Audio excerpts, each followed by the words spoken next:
Meta kienet jieħu sehem fil-programm TVAM l-Europarlamentari Nazzjonalista Simon Busuttil qal li huwa l-persuna li bħalissa qed ifassal il-programm elettorali tal-Partit Nazzjonalista għall-elezzjoni ġenerali li ġejja. Immedjatament wara qal dan mingħajr ma ta' ċans lil min kienet jintervistah biex jagħmillu mistoqsija, Busuttil talab biex ma jkunx mistoqsi dwar il-kontenut ta' dan il-manifest. Ikun programm mimli idejat ġodda.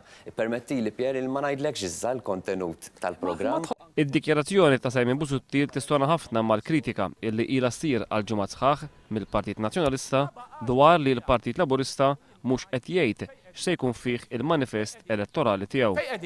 Bid-dikjarazzjoni tiegħu Busuttil ikkonferma li l-Partit Nazzjonalista mhux se jkun qed jiżvela l-kontenut tal-programm elettorali tiegħu għall-elezzjoni ġenerali li ġejja qabel ma tibda il-kampanja elettorali. Waqt TVAM Busuttil qal biss li l-programm elettorali nazzjonalista se jġib dik li skont huwa ser tkun qabża kbira l qudiem għaliex se jkun fih dawk li sejjaħ bħala idea ġodda. Fit-30 ta' Novembru, Busuttil se jkun qed jikkontesta l-elezzjoni għal ħatra ta' Viċi Kap Nazzjonalista minflok Tonio Borg.